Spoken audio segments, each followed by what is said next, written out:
ਦੀ ਵਿਚਾਰਾਂ ਤੁਹਾਡੇ ਸਾਹਮਣੇ ਰੱਖ ਰਹੇ ਹਾਂ। ਜ਼ਿੰਦਗੀ ਐਵੇਂ ਨਾ ਲੰਘ ਜਾਏ। ਗੁਰਬਾਣੀ ਵਾਹਿਗੁਰੂ ਮੰਤਰ ਦਾ ਜਪ ਅੱਖਾਂ ਦਾ ਰਸ ਨਹੀਂ ਹੈ, ਇਹ ਜ਼ਬਾਨ ਦਾ ਵੀ ਰਸ ਨਹੀਂ। ਤੁਸੀਂ ਚੱਖ ਲਓ, ਖੱਟੀ ਏ, ਮਿੱਠੀ ਏ, ਸਲੋਣੀ ਹੈ। ਇਹ ਕੰਨਾਂ ਦਾ ਰਸ ਵੀ ਨਹੀਂ ਹੈ, ਇਹ ਨਾਸਕਾ ਦਾ ਵੀ ਰਸ ਨਹੀਂ। ਤੁਸੀਂ ਸੂੰਘ ਲਓ ਵੀ ਮਹਿਕ ਕੈਸੀ ਹੈ। ਇਹ ਖਲੜੀ ਦਾ ਰਸ ਵੀ ਨਹੀਂ, ਤੁਸੀਂ ਸਪਰਸ਼ ਕਰ ਲਓ। ਤੇ ਬੰਦੇ ਕੋਲ ਗਿਆਨ ਤੇ ਇਹ ਹੈ, ਇਹਨਾਂ ਹੀ ਰਸਾਂ ਦਾ ਗਿਆਨ ਹੈ। ਇਸ ਵਾਸਤੇ ਨਾਸਤਿਕ ਕਹਿੰਦੇ ਨੇ ਇਹਨਾਂ ਰਸਾਂ ਤੋਂ ਇਲਾਵਾ ਹੋਰ ਕੋਈ ਰਸ ਹੈ ਹੀ ਨਹੀਂ। ਭਾਰਤ ਦੇ ਸੰਤ, ਰਿਸ਼ੀ, ਮੁਨੀ, ਅਵਤਾਰ ਸਭ ਗਲਤ ਕਹਿੰਦੇ ਨੇ। ਆਤਮਾ ਦਾ ਰਸ ਕੋਈ ਰਸ ਨਹੀਂ, ਇਹਨਾਂ ਦਾ ਰਸ ਹੈ। ਕੁਝ ਵੇਖ ਕੇ ਰਸ ਮਿਲਦਾ ਹੈ, ਕੁਝ ਸੁਣ ਕੇ ਰਸ ਮਿਲਦਾ ਹੈ, ਕੁਝ ਖਾ ਕੇ ਰਸ ਮਿਲਦਾ ਹੈ, ਕੁਝ ਸੂੰਘ ਕੇ ਰਸ ਮਿਲਦਾ ਹੈ, ਕੁਝ ਸਪਰਸ਼ ਕਰਕੇ ਮਿਲਦਾ ਹੈ। ਇਸ ਤੋਂ ਇਲਾਵਾ ਵੀ ਕੋਈ ਰਸ ਹੈ ਅਸੀਂ ਮੰਨਦੇ ਹੀ ਨਹੀਂ, ਹੈ ਹੀ ਨਹੀਂ। ਔਰ ਮੈਂ ਅਰਜ਼ ਕਰਾਂ, ਉਸ ਨੂੰ ਵਾਕਈ ਮਨੁੱਖ ਮੰਨੇ ਵੀ ਕਿਸ ਤਰ੍ਹਾਂ ਸਕਦਾ ਜਿਹਦੀ ਸਮਝ ਕੋਈ ਨਹੀਂ। ਔਖੇ ਨਾ ਹੋਣਾ, ਮੈਂ ਹੱਥ ਜੋੜ ਕੇ ਮਾਫੀ ਮੰਗਾ। 1000 ਬੰਦਾ ਗੁਰਦੁਆਰੇ ਬੈਠਾ ਹੋਵੇ, 2000 ਬੰਦੇ ਮੰਦਿਰ ਦੇ ਵਿੱਚ ਬੈਠੇ ਹੋਣ, ਕਿਸੇ ਇੱਕ ਅੱਧ ਨੂੰ ਪਤਾ ਹੋਵੇਗਾ ਪਰਮਾਤਮਾ ਦਾ, ਬਾਕੀਆਂ ਦਾ ਨਹੀਂ, ਬਾਕੀਆਂ ਨੂੰ ਨਹੀਂ ਪਤਾ ਹੋਵੇ। ਤੇ ਮੈਂ ਇਸ ਨੂੰ ਇਸ ਤਰ੍ਹਾਂ ਬਿਆਨ ਕਰਦਾ, ਉਹਨਾਂ ਧਿਆਨ ਨਾਲ ਸੁਣਨਾ। ਜੋ ਮੇਰੀ ਸਮਝ ਦੇ ਚ ਨਹੀਂ ਹੈ, ਨਹੀਂ ਹੈ। ਹੋਵੇਗਾ ਪਰਮਾਤਮਾ, ਰੋਮ ਰੋਮ ਦੇ ਚ ਹੋਵੇਗਾ, ਜ਼ਰਰੇ ਜ਼ਰਰੇ ਚ ਹੋਵੇਗਾ।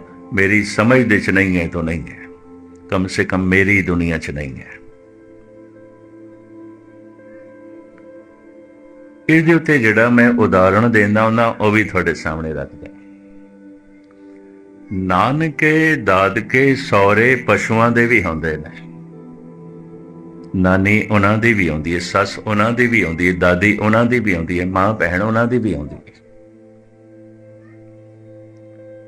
ਪਰ ਸਮਝ ਨਹੀਂ। ਪਰਿਵਾਰ ਦੇ ਹੁੰਦਿਆਂ ਹੋਇਆਂ ਪਸ਼ੂ ਪਰਿਵਾਰ ਤੋਂ ਬਿਨਾਂ ਜੀਵਦਾ ਹੈ। ਕਿਉਂ? ਸਮਝ ਨਹੀਂ ਹੈ, ਸਮਝ ਨਹੀਂ। ਬੜੇ ਧਿਆਨ ਨਾਲ ਸੁਣਨਾ। ਪਰਿਵਾਰ ਦੇ ਹੁੰਦਿਆਂ ਹੋਇਆਂ ਪਸ਼ੂ ਪਰਿਵਾਰ ਤੋਂ ਬਿਨਾਂ ਜੀਵਦਾ ਹੈ। ਕਿਉਂ? ਸਮਝ ਨਹੀਂ ਹੈ। ਉਹਦੀ ਜ਼ਿੰਦਗੀ ਦੱਸਦੀ ਹੈ।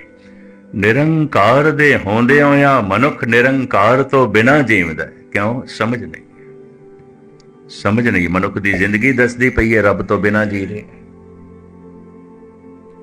ਪਰਮਾਤਮਾ ਆਨੰਦ ਹੈ ਤੇ ਦੁੱਖ ਦੇ ਚ ਜੀ ਰਿਹਾ ਹੈ। ਪਰਮਾਤਮਾ ਮਹਾਰਸ ਹੈ ਤੇ ਬੇਰਸੀ ਦੇ ਜੀ ਰਿਹਾ ਹੈ। ਪਰਮਾਤਮਾ ਮਹਾ ਚਾਨਣੇ ਤੇ ਅੰਧੇਰੇ ਜੀ ਰਿਹਾ ਹੈ। ਮਨੁੱਖ ਦੀ ਜ਼ਿੰਦਗੀ ਦੱਸਦੀ ਪਈ ਹੈ, ਪਰਮਾਤਮਾ ਤੋਂ ਬਿਨਾਂ ਜੀ ਰਿਹਾ ਹੈ। ਪਸ਼ੂ ਦੀ ਤਰਜ਼ੇ ਜ਼ਿੰਦਗੀ ਦੱਸਦੀ ਪਈ ਹੈ ਕਿ ਇਹ ਪਰਿਵਾਰ ਤੋਂ ਬਿਨਾਂ ਜੀ ਰਿਹਾ। ਇਹਨੂੰ ਮਾਂ ਭੈਣ ਭਰਾ ਤੇ ਇਹਦੀ ਸਮਝ ਨਹੀਂ ਹੈ, ਨਾਨੀ ਸੱਸ ਦਾਦੀ ਦੀ ਸਮਝ ਨਹੀਂ ਹੈ। ਪਰਿਵਾਰ ਦੇ ਹੁੰਦਿਆਂ ਹੋਇਆਂ ਪਸ਼ੂ ਪਰਿਵਾਰ ਤੋਂ ਬਿਨਾਂ ਜੀਵਦਾ ਹੈ। ਕਿਉਂ? ਸਮਝ ਨਹੀਂ ਹੈ, ਸਮਝ ਨਹੀਂ ਹੈ। ਨਿਰੰਕਾਰ ਦੇ ਹੁੰਦਿਆਂ ਹੋਇਆਂ ਮਨੁੱਖ ਨਿਰੰਕਾਰ ਤੋਂ ਬਿਨਾਂ ਜੀਵਦਾ ਹੈ। ਕਿਉਂ? ਸਮਝ ਨਹੀਂ, ਸਮਝ ਨਹੀਂ। ਤੇ ਹੁਣ ਮੈਂ ਫਿਰ ਦੁਹਰਾਵਾਂ, ਜੋ ਮੇਰੀ ਸਮਝ ਦੇ ਚ ਨਹੀਂ ਹੈ, ਨਹੀਂ ਹੈ। ਕਮ ਸੇ ਕਮ ਮੇਰੀ ਦੁਨੀਆ ਚ ਨਹੀਂ, ਕਮ ਸੇ ਕਮ ਮੇਰੇ ਤਲ ਤੇ ਨਹੀਂ। ਹੋਵੇਗਾ ਪਰਮਾਤਮਾ, ਰੋਮ ਰੋਮ ਦੇ ਚ ਹੋਵੇਗਾ, ਜ਼ਰਰੇ ਜ਼ਰਰੇ ਚ ਹੋਵੇਗਾ, ਮੇਰੀ ਸਮਝ ਦੇ ਚ ਨਹੀਂ। ਜੋ ਮੇਰੀ ਸਮਝ ਦੇ ਚ ਨਹੀਂ ਹੈ, ਨਹੀਂ ਹੈ। ਹੁਣ ਮੈਂ ਇਹ ਵੀ ਅਰਜ਼ ਕਰਦੇ ਹਾਂ, ਕਿੰਨੇ ਕੁ ਬੰਦੇ ਨੇ ਜਿਨ੍ਹਾਂ ਦੀ ਸਮਝ ਦੇ ਚ ਹੈ ਪਰਮਾਤਮਾ? ਕਿਤਨੇ ਕੁ ਲੋਕ ਨੇ? ਜਨ ਨਾਨਕ ਕੋਟਨ ਮੈਂ ਕਿਨਹੂ ਗੁਰਮੁਖ ਹੋਏ ਪਛਾਨਾ। ਕਰੋੜਾਂ ਚ ਕੋਈ ਇੱਕ। 6 ਅਰਬ ਦੇ ਕਰੀਬ ਇਸ ਵਕਤ ਸਾਰੀ ਧਰਤੀ ਤੇ ਮਨੁੱਖ ਹੋ ਗਏ ਨੇ। ਤੇ ਚਲੋ ਕਰੋੜ ਦੇ ਚ ਇੱਕ ਮੰਨ ਲਓ, 5 ਮੰਨ ਲਓ, ਜਦਕਿ ਸਤਿਗੁਰ ਨੇ ਬਹੁਵਚਨ ਵਰਤਿਆ, ਕਰੋੜਾਂ ਚ ਕੋਈ ਇੱਕ। ਤੇ ਚਲੋ 1 ਕਰੋੜ ਚ 5 ਮੰਨ ਲਓ, ਤਾਂ ਕਿਤਨੇ ਕੁ ਹੋਣਗੇ? ਜਨ ਨਾਨਕ ਕੋਟਨ ਮੈਂ ਕਿਨਹੂ ਗੁਰਮੁਖ ਹੋਏ ਪਛਾਨਾ। ਕੋਈ ਕਰੋੜਾਂ ਚ ਇੱਕ ਜਿਹਨੂੰ ਸਮਝ ਹੈ, ਜਿਹਨੂੰ ਪਹਿਚਾਣ ਹੈ। ਤੇ ਜੋ ਮੇਰੀ ਸਮਝ ਦੇ ਨਹੀਂ, ਉਹ ਮੇਰੇ ਚੇਤੇ ਚ ਨਹੀਂ ਹੋ ਸਕਦਾ, ਮੇਰੀ ਯਾਦ ਚ ਨਹੀਂ ਹੋ ਸਕਦਾ। ਮੈਂ ਸਿਮਰਨ ਕਿਸ ਦਾ ਕਰਾਂ? ਸੰਸਕ੍ਰਿਤ ਦੇ ਚ ਕਹਿੰਦੇ ਨੇ ਸਿਮਰਨ ਕਰਨਾ, ਪੰਜਾਬੀ ਚ ਕਹਿੰਦੇ ਨੇ ਚੇਤੇ ਕਰਨਾ, ਉਰਦੂ ਚ ਕਹਿੰਦੇ ਨੇ ਯਾਦ ਕਰਨਾ। ਯਾਦ ਕਰਨਾ, ਚੇਤੇ ਕਰਨਾ, ਸਿਮਰਨ ਕਰਨਾ ਇੱਕੋ ਹੀ ਗੱਲ ਹੈ। ਮੇਰੇ ਜੇਬ ਦੇ ਚ ਕੋ ਨੂਰ ਹੀਰਾ ਹੈ, ਪਰ ਮੇਰੇ ਚੇਤੇ ਚ ਨਹੀਂ ਹੈ, ਨਹੀਂ ਹੈ। ਘਰ ਦੇ ਚ ਵਸਤੂ ਪਈ ਹੈ, ਮੇਰੀ ਯਾਦ ਦੇ ਚ ਨਹੀਂ ਹੈ, ਨਹੀਂ ਹੈ।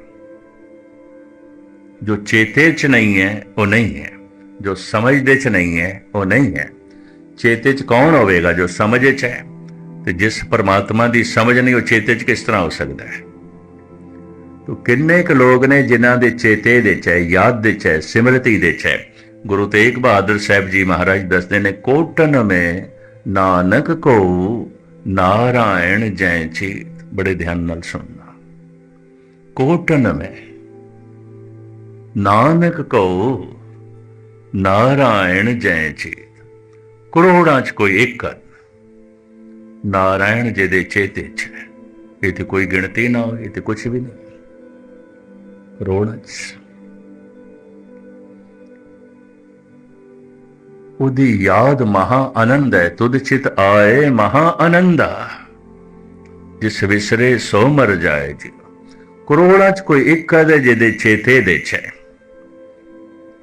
ਕਰੋੜਾਂ ਚ ਕੋਈ ਇੱਕ ਹੈ ਜਿਹਦੀ ਸਮਝ ਦੇ ਚ ਹੈ। ਹੁਣ ਦੂਸਰਾ ਨੁਕਤਾ ਸੁਣਨਾ। ਕਿਆ ਵਾਕਈ ਪਰਮਾਤਮਾ ਸਮਝ ਦੇ ਚ ਆ ਜਾਂਦਾ ਹੈ?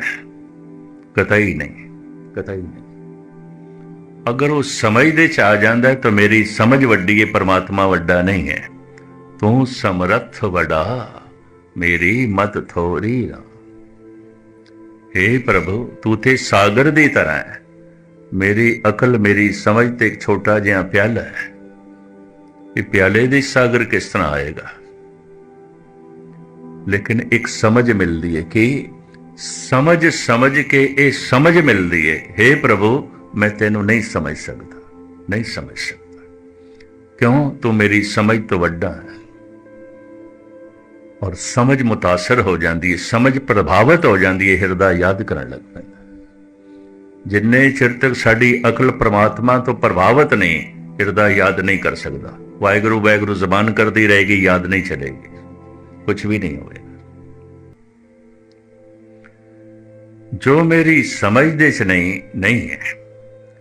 ਕਿਆ ਸਮਝ ਦੇ ਚ ਆ ਜਾਂਦਾ ਹੈ? ਨਹੀਂ। ਸਮਝ ਕੇ ਇਹ ਸਮਝ ਮਿਲਦੀ ਹੈ ਕਿ ਮੈਂ ਤੈਨੂੰ ਨਹੀਂ ਸਮਝ ਸਕਦਾ, ਨਹੀਂ ਸਮਝ ਸਕਦਾ। ਮੈਂ ਪੜ੍ਹ ਰਿਹਾ ਸੀ ਇੱਕ ਦਫਾ ਸੁਕਰਾਤ ਦੀ ਆਟੋਬਾਇਓਗ੍ਰਾਫੀ। ਉਹਨੇ ਆਪਣੀ ਆਪ ਬੀਤੀ ਲਿਖੀ ਹੈ। ਕਹਿੰਦਾ ਜਦ ਮੈਂ ਛੋਟਾ ਜਿਹਾ ਬੱਚਾ ਸੀ, ਬੱਚਿਆਂ ਨਾਲ ਖੇਡਦਾ ਸੀ, ਮੈਂ ਅਕਸਰ ਡੀਂਗਾ ਮਾਰਦਾ ਸੀ। ਮੈਂ ਸਭ ਕੁਝ ਜਾਣਦਾ, ਸਭ ਕੁਝ ਜਾਣਦਾ। ਤੁਸੀਂ ਕੁਝ ਵੀ ਪੁੱਛੋ ਤੇ ਮੈਂ ਦੱਸਾਂਗਾ। ਕਹਿੰਦੇ ਬੱਚਿਆਂ ਦਾ ਮੈਂ ਲੀਡਰ ਬਣਿਆ ਹੋਇਆ ਸੀ, ਨੇਤਾ ਬਣਿਆ ਹੋਇਆ ਸੀ। ਬੱਚੇ ਮੈਥੋਂ ਭੈਭੀਤ ਹੁੰਦੇ ਸਨ, ਬੱਚੇ ਮੇਰਾ ਰੋਬ ਮੰਨਦੇ ਸਨ। ਬੱਚਿਆਂ ਦਾ ਮੈਂ ਮੁਖੀ। ਕਹਿੰਦਾ ਜਦ ਮੈਂ ਜਵਾਨ ਹੋਇਆ ਤਾਂ ਫਿਰ ਮੈਂ ਇਹ ਕਹਿਣਾ ਸ਼ੁਰੂ ਕੀਤਾ, ਕੁਝ ਐਸਾ ਵੀ ਹੈ ਜੋ ਮੈਂ ਨਹੀਂ ਜਾਣਦਾ, ਨਹੀਂ ਜਾਣਦਾ। ਸਾਰੇ ਸਵਾਲਾਂ ਦਾ ਜਵਾਬ ਨਹੀਂ ਦਿਆਂਗਾ। ਮੈਂ ਸਭ ਕੁਝ ਨਹੀਂ ਜਾਣਦਾ। ਕਹਿੰਦਾ ਅੱਜ ਮੈਂ ਬੁੱਢਾ ਹੋ ਗਿਆ, ਐਲਾਨੀਆਂ ਕਹਿੰਦਾ ਕਿ ਮੈਂ ਕੁਝ ਵੀ ਨਹੀਂ ਜਾਣਦਾ, ਮੈਂ ਕੁਝ ਵੀ ਨਹੀਂ ਜਾਣਦਾ। ਮੈਂ ਜਾਣ ਕੇ ਇਹ ਜਾਣਿਆ ਕਿ ਮੈਂ ਕੁਝ ਵੀ ਨਹੀਂ ਜਾਣਦਾ, ਮੈਂ ਕੁਝ ਵੀ ਨਹੀਂ ਜਾਣਦਾ। ਗੁਰੂ ਨਾਨਕ ਦੇਵ ਜੀ ਮਹਾਰਾਜ ਦਾ ਫਰਮਾਨ, ਸੋਈ ਅਜਾਨ ਕਹੇ ਮੈਂ ਜਾਣਿਆ, ਜਾਣਨ ਹਾਰ ਨਾ ਜਾਣ ਛਾਨਾ ਰੇ। ਉਹੀ ਮਹਾ ਮੂਰਖ ਹੈ ਜਿਹੜਾ ਕਹਿੰਦਾ ਮੈਂ ਸਭ ਕੁਝ ਜਾਣ ਲਿਆ। ਖਾਕ ਜਾਣੇਗਾ? ਗਿਆਨ ਦਾ ਤੇ ਸਾਗਰ ਪਿਆ ਬਾਹਰ, ਤੇਰੀ ਅਕਲ ਪਿਆਲਾ ਕਿਸ ਤਰ੍ਹਾਂ ਭਰੇਗੀ? ਜ਼ਿੰਦਗੀ ਭਰ ਦੀ ਜਾਣਕਾਰੀ ਮਨੁੱਖ ਦੀ ਇੰਝ ਹੈ ਜਿਵੇਂ ਸਾਗਰ ਦੇ ਚ ਇੱਕ ਚਮਚ ਪਾਣੀ ਦੀ ਮਿਲੀ, ਇਸ ਤੋਂ ਜ਼ਿਆਦਾ ਨਹੀਂ, ਇਸ ਤੋਂ ਜ਼ਿਆਦਾ ਨਹੀਂ। सोई अजान कहे मैं जानिया, जानन हार न छाना रे। परमात्मा का रस उस दिन प्राप्त होता है कदों, जद मनुख इंद्रियां तो उच्चा उठता है। उन्होंने इंद्रजीत कहते हैं। इन्हें जित लिया इंद्रियां। नास्तिक कहते हैं ऐसी कोई दुनिया ही नहीं है, ऐसा कोई रस ही नहीं है। क्यों? ऐसा शरीर में कोई होर इंद्रिया ही नहीं है। कुछ वेख के रस मिलेगा, कुछ सुन के, कुछ चख के रस मिलेगा, कुछ स्पर्श करके, कुछ सूंघ के। होर भी कोई रस है, ऐसा शरीर रस मान सके कोई इंद्रिया ही नहीं है। बड़ी प्रबल दलील देंदे ने नास्तिक। इस संबंध में बहुत कुछ कहते हैं। इस वास्ते ऐलानिया कहते पानी की लोड़ है, गुरबाणी की नहीं। धन की लोड़ है, धर्म की नहीं। पदार्थां की लोड़ है, परमात्मा की नहीं। पदार्थां तो बिना जीवना बड़ा औखा है, परमात्मा तो बिना जी सकते हैं। पानी तो बिना जीवना बड़ा औखा है, गुरबाणी तो बिना जी सकते हैं। धन तो बिना जीवना बड़ा औखा है, धर्म तो बिना जी सकते हैं। इंज कहते हैं। गुरु नानक देव जी महाराज कहते ने पानी ना मिलिया शरीर मरेगा। वाकई शरीर का जीवना बड़ा औखा होगा। पर गुरबाणी नाल मन ना जुड़िया, सुरत ना जुड़ी, तो मनुख दे अंदर मनुखता मरेगी, इंसानियत मरेगा। मनुख ते जिंदा रहेगा पर पशुओं की तरह। करतूत पशु की मानस जात, जिंदा ते रहेगा पशु की तरह।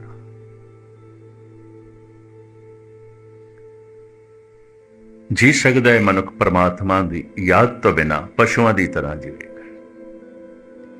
और उन्होंने सारे पशुओं का गुरु नानक ने बकायदा जिक्र किया है, भगतां ने बकायदा जिक्र किया है। बिन सिमरन जैसे सर्प अर जारी, त्यों साकत जीवे नाम बिसारी। प्रभु नूं भुला के मनुख इस तरह जीवदा जिवें सप। सप दुध पींदा है, पानी पींदा है, होर तरह तरह की खुराक खांदा है, अंदर जहर वधदी है। ते जद सिर जहर नाल भर जाए तो डंग मारदा है। कहंदे ने औखे ना होना, 97% सप्पां च जहर नहीं आउंदा। अगर मनुष्य की किते डेथ हो जाती है तो बह करके आती है। 3% सप ने जिन्हां च जहर आउंदा है। पता है धार्मिक ज्ञानी की कहते हैं, कोई 1% मनुख हो सकता है जिहदे मन दे जहर ना आवे। बाकी मनुख जहर नाल भरे हुए ने, ईर्खा नाल भरे हुए ने, दुश्मनी नाल भरे हुए ने, बदले की भावना नाल भरे हुए ने, अहंकार नाल भरे हुए ने, दुराचार नाल भरे हुए ने। कोई एक कद होवेगा जो जहरीला ना होवे, बाकी तो सब जहरीले। 97% सप जहरीले नहीं होंदे। दूसरा सप दा डंगिया होया शायद बच भी जाए, बंदे दे डंगे ते बचदे भी कोई नहीं।